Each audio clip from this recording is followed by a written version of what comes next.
Gaming is under attack. All of us know this.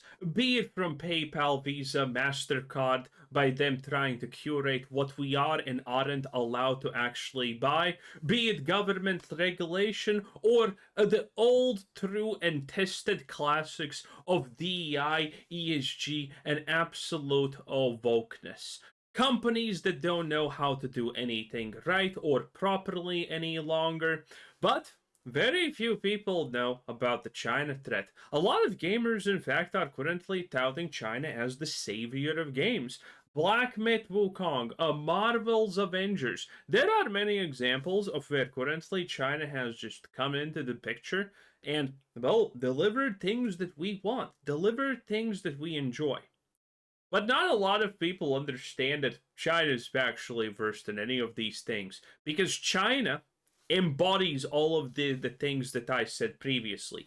The moment they establish dominance in the gaming market, they will choose what you can play, they will choose how much you can play it, they will choose what's right, they will choose what's wrong. And every game studio that goes against them will probably be destroyed because at the end of the day, it's not going to be about the money, it's going to be about the control. Oh yes, that's a thing that a lot of people do not understand yet.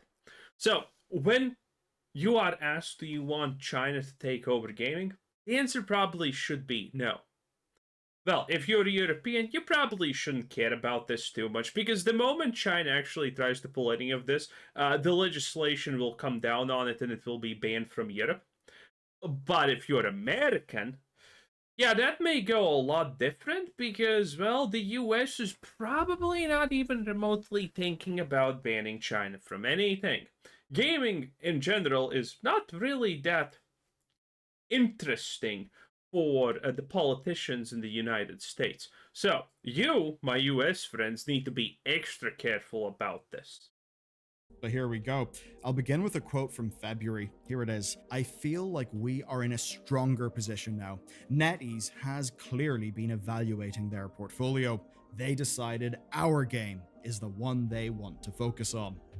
So those words were said by Greg Street. He's a marine biologist turned Age of Empires developer turned World of Warcraft developer turned Riot MMO lead, who then, with the backing of NetEase, went and made a new studio, one that would be making an MMO.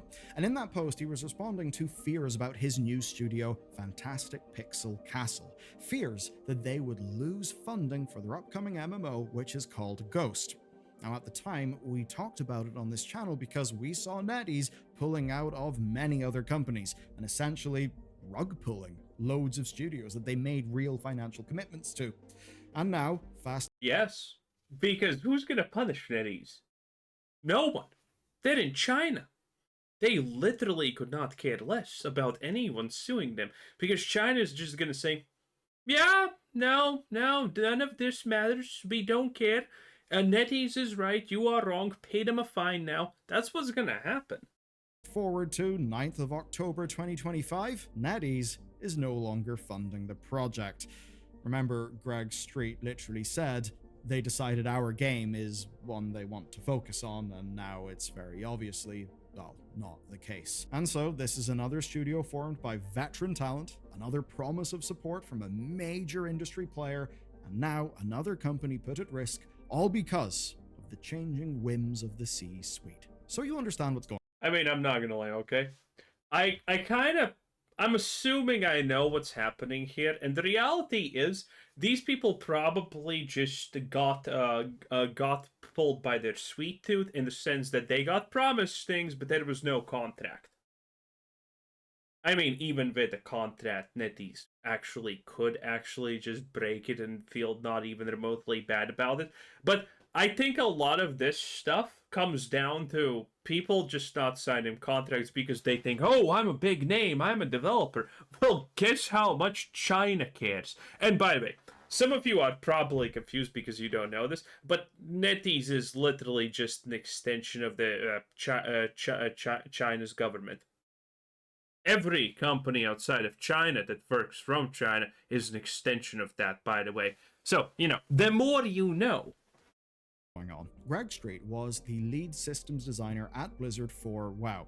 He stayed there until 2013, and audiences loved him, sometimes hated him, but for the same reason, because he actually engaged with the community on feedback. Very active developer. But then Riot asked him to lead their MMO. He spent years working that MMO and, well, it's quite obviously at this stage, Bust. no MMO. I wonder how many times that thing's been reset. Of course, in 2023, he left Riot and he revealed To be fair, I don't care how long it takes for Riot to make that MMO, as long as they make it. Because if Riot puts effort into that thing, the Riot MMO is our best chance by far of actually breaking World of Warcraft. I know we meme about that constantly, the World of Warcraft killer, but Riot's MMO is actually it. It could do that, because if you don't know about the League of Legends lore, it's actually very interesting. There's so many details, there's so many interesting environments, cultures, things. It is just begging to be made into an MMORPG. And it could be great, okay? Ashes of Creation, scam. Star Citizen, scam. World of Warcraft, woe garbage that's slowly dying, thank God. But the Riot MMO, oh man, that could be a game changer. So, if it takes them 3 extra years to finish it, I don't care as long as they finish it. Fantastic Pixel Castle.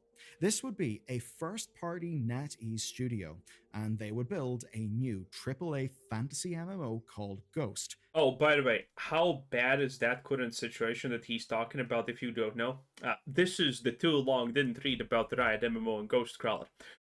Riot got Ghost Crawler to make the MMO, and literally years were spent developing it, and then he just left and they completely scraped everything because they wanted to start over. So literally years, multiple years, I think like 5-ish years or something, got just scraped and dumpstered because it was not working out as well Riot wanted and Ghost Crawler wanted, and so he left. Which is insane, obviously. The plan was actually smart. It was to take advantage of the talent of Greg Street and his collaborators to basically assemble a crack squad of hand-picked devs, but then to do something smart, and that is to be as efficient as is possible. The reasons why are quite obvious. MMOs can get extremely expensive, they can go wrong. So the promise here was very simple, a small team working remotely that, when they needed scale, would take advantage of outsourcing. And for the first few years, things actually looked good. There were transparent communications that kept people engaged. Milestone prototypes were shown off publicly. They were designing and producing zones, those would get revealed, player feedback was shaping the development. And actually, over the last few months, things really got faster. Classes started being showcased. There were streamer-backed marketing tests, and all of that seemed to be a show of strength. Right after Greg Street said, "We're the game they chose." Obviously now, that looks a little bit different. And now for the bad news. So here's the opening to Greg Street's October toast. Fantastic Pixel Castle's time as a first-party studio within NetEase Games is coming to an end. He goes on in the letter to thank his team and the fans, but he painted a dire picture. NetEase had been helping the team find a new publisher, but they just had not had any luck. And without new funding soon, well, the studio and the project would be shuttered. But here's the worst thing. That's, by the way, insane that they cannot find funding for something. Well, Ghost Crawler. He is actually a very recognizable and distinctive name that got the trust of Riot, but admittedly then went away. His name, his actual experience, and his work history should be pretty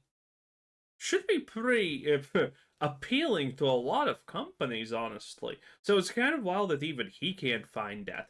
We knew this would be coming. We actually did.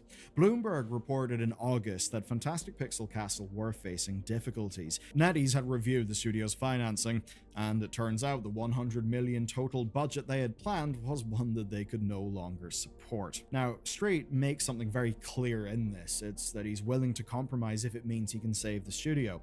And the team has clearly been working on an exit strategy here. He claimed that there's a Helldivers or Elden Ring Night Rain version of the game, a different take in the game that would need half the budget and is already half completed, or even that Fantastic Pixel Castle themselves could be slotted into an existing studio, that they could work on any project as a development team. One of the things he wants to do is save his squad. No, that's not happening. odd. Both of these were presumably offered to NetEase. Obviously, neither were accepted. So here we are, 2 years after. Okay, to be fair, no one is gonna accept something like that. By the way, because that's just complete BS. Okay, no one is gonna be like, oh yeah, here's 20 developers who work remotely, or however many people they had, and they all can work on one project. That is such an insane onboarding risk. It is so hard, and it is so not cost expensive, cost reductive, let's say like that. That no one's gonna obviously do that. So that's a pipe dream. After being founded to deliver an MMO, Fantastic Pixel Castle had the rug pulled out, and they are far from the first. Obviously, they couldn't deliver a project that massive in a 2-year time frame. Now they will not get the chance, at least under NetEase. And if that sounds familiar, you would be right. I mean, to be fair, this already looks better than the Ashes of Creation at this point. Because NetEase have pulled this exact same in before someone's in the go, but the Ashes of Creation is actually a good no. Yes. I will tell that to my grandchild when he's gonna buy the 7th beta gamma beta 3 key for a small loan of $10,000. Okay, I'll be sure to tell him that. Rick many times over the last few years. NetEase's treatment of developers hasn't exactly been great. It's been one of the defining stories of the last few years. So they spent 2020 onwards offering funding and studio leadership positions to veteran developers. This basically meant BioWare 343. To be fair, by Chinese standards, NetEase is a great employer, okay? They don't even use safety, well, self-Minecrafting nets in front of their studios just to be sure that people keep doing their jobs, like the typical factory in China does. That's factual, by the way. Industries. God, I think a lot of people want to escape the hell of whatever 343's been. Also Capcom and many other studios. And the pitch was simple. Get free from the constraints of IP. Escape stagnant corporate leadership. Make the games that they wanted to make. And then NetEase started closing these studios before they had a chance to release anything. This, to be clear, is not a case of, oh, this studio's really late. Where's the game? Nah, this is a case of getting rid of competition now that they trust them. Very blatantly so, in fact. No. As an example, Worlds Untold operated for a year. Jar of Sparks got 2 years. Oka Studios released Visions of Mana, and NetEase then fired all of the staff during its release week. What's all this stuff about? Well, it's quite simple. It's about return on investment. Analyst Daniel Ahmad pointed something out here, that this is part of a wider trend that Chinese game publishers like NetEase invested heavily overseas, and they haven't exactly generated significant returns from that. Or maybe that they regret some of the bets that were placed during the boom times. Of course, a boom time that... Oh, they definitely do. Partially that is true. It's not like they do all of this in malice. Only some of that isn't through pure malice. Many of us have criticized on the internet. The expectation was perhaps that these studios would have something ready to ship, or at least they would show market potential. Of course, expecting that for a MMO within 2 years is absolutely insane. Now, you could read Fantastic Pixel Castle's moves as trying to prove potential here. Just look at what they've been doing, showcasing classes, doing creator marketing. Quite clearly a chance to show NetEase there was value, that there was engagement, but also clearly it didn't work. But there is a specific NetEase aspect to this story. You see, NetEase has always denied one thing, that thing being that their actions are linked to a systemic withdrawal from non-Chinese first-party studios. And a lot of this comes to, well, a fun guy. Because sources told GamesBeat something a little bit different. I'm shocked, I tell you. So shocked, I mean, Listen. So I watch Joe Rogan, right? And the amount of people who do not fundamentally understand China, what it's all about, how it operates, and even the slightest thing about it is insane. There are probably a lot of people actually watching this. By the way, like the video right now. Press that like button, takes less than a second. Hype it up on a mobile device. Thank you for everyone who does it. I greatly appreciate it. Helps out the channel, and you're awesome for doing it. And if you think these things are important, definitely like the video right now and hype it up. Thank you for everyone who does that. I greatly appreciate it. But in any case, a lot of people don't know this. A lot of people who are watching this probably don't understand a couple of things. How deep the propaganda network in China actually is.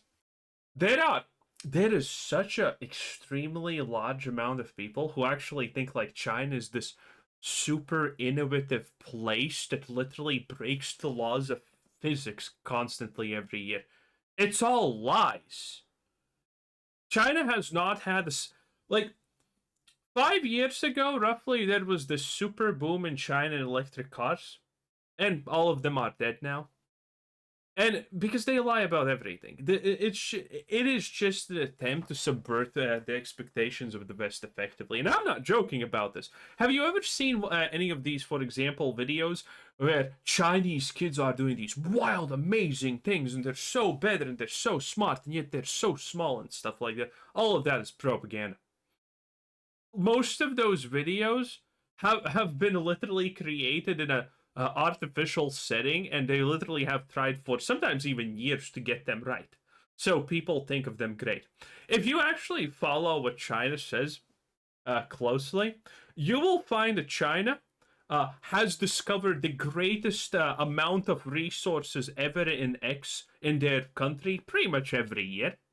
I'm not kidding, by the way. Literally 2 days ago, I think it was the largest ever gold deposit worth like 80 billion something, like 2 days ago. Fun fact, that same thing happened like half a year ago also, so... I'm not kidding. It happened also like half a year ago or a year ago or something like that. I would not be surprised if that has happened already 5 times this year alone. If you follow what China actually does in a year, they find some kind of super amazing discovery every day. They find a map that labels them owning the world 50 years ago, literally every second minute. All of it is just blatantly lies. They find a groundbreaking physics discovery that's gonna change the industry every day, and it doesn't stop. And people don't understand this. Because it's so often, and most of it doesn't get any attention, and there's this random thing that gets a lot of attention. All of it is lies. And there's so many people who don't know this. Different to what the NetEase line was, and that is that the company's CEO and founder has basically lost faith in a plan to increase NetEase's investment outside of China. And this led to something big. So here's the deal. Simon Zhu, he was the president of Global Investments and Partnership, and he stepped down in April. He is pivotal to this. One of GamesBeat's sources said, quote, "Everything that NetEase's Zhu touched were now going to be unwound. All investments, all holdings. And now that Fantastic Pixel Castle's funding has been pulled, it really does seem that the quoted word everything is accurate." The last time we covered this, we framed it around a bunch of single-player studios, like ex-BioWare staff, and, well, we thought there was a reason why they were especially at risk, because they didn't fit NetEase's interests. All those games that we mentioned, the ones cancelled... Well, anything BioWare doesn't fit any interests of anyone at this point. ...over the last few years, they were pretty much all single-player narrative games. Things never able to generate Marvel Rivals money. Just consider the math. 2 years of development funded, maybe 2 to 3 to 4 more to finish a big MMO. And also, American wages compared to Chinese wages. And then think about the potential returns. A single-player game from a new team? Compared to NetEase's financial bread and butter, just makes absolutely no sense. So in a way you could see the logic. Kill all those single-player RPGs, invest in more multiplayer stuff, like Marvel Rivals, or maybe an MMO called Ghost. But as time went on, the picture changed. August saw the closure of T-0 Entertainment. NetEase walked away from funding their game. Their game was a third-person multiplayer action game about taking on kaiju. NetEase's North American head of publishing called it, quote, "great market fit."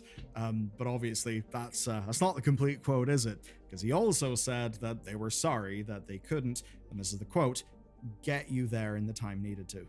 And this is why Greg Street said something back in February that the Ghost was the one they wanted to focus on. It turns out that he should have used a different word, that word being scrutinize. That's perhaps why he'd survived all the cuts thus far. But after scrutinization, NetEase were not happy. Maybe they weren't willing to wait until a full game would come out. Now, for the rest of their portfolio, things are up in the air, and I've got to say, there's some projects that I know a lot of you do care about. As an example, Anchor Point and Rebel Wolves. Rebel Wolves, you may know more. They're some of the... Oh, but no, Rebel Wolves is going to get financing anywhere else, because Rebel Wolves is making the Witcher competition, Blood of Dawnwalker, and that thing looks good. I am excited for that one. I have covered it multiple times. It looks good. It looks fun. It looks interesting. It doesn't look woke like, the typical CDPR slop. It looks nice. And if NetEase stops funding for them, I don't think they care. Because, I mean, you look at that, you look at the hype it's generating, you look at the potential there. I mean, I'm gonna call them and ask, hey, I got a little bit of money. Can I invest in you? Because I mean, that looks promising. CD Projekt Red people, well, back in February, they said they were safe. It was about whenever Fantastic Pixel Castle said they were safe. Now, I think they're probably safe. In the case of Rebel Wolves, their founders do own the majority of the company, and they've got a separate publisher. That's brilliant. So, it's a bit of a minority investment from NetEase's perspective and doesn't confer as much risk. But even for them, if they've perhaps banked in future funding, then that could go wrong. As for the other studio, Anchor Point, it was founded in 2023 by NetEase across 3 global locations. So to be real, it does seem like they're also on the clock. You may be wondering what happens next then, because companies like Grasshopper Manufacture or, of course, Quantic Dream... Nothing. NetEase, I'm going to tell you exactly what happens next, by the way. NetEase, depending on their objective, is it financial return, or is it to just ruin competition, or weaken the market so they can take more of the market when they feel like it. Depending on their goal, they're going to withdraw now, and then see what they want to do. Do they want to invest in other things again? Because it doesn't matter if NetEase has a reputation of the withdrawing. As long as they promise stuff, a lot of studios are going to still go with them, even though they know it's risky. Because what other choice do they honestly have? That's one. Or two, they actually do concentrate on projects like Marvel Rivals to see if they go through and it works out and whatnot. Because they do want more profit, and they do want better games to get a stronger, firmer position in the user likeness and user whatever. How much they can get fans effectively, how much hype they can generate for themselves, and how much trust in the communities. It depends on what they want. One of the two is going to happen. It's undeniable. We just have to see which is going to happen because we cannot know it. Everyone who says they know, it's a guess. One of these two is 99% happening.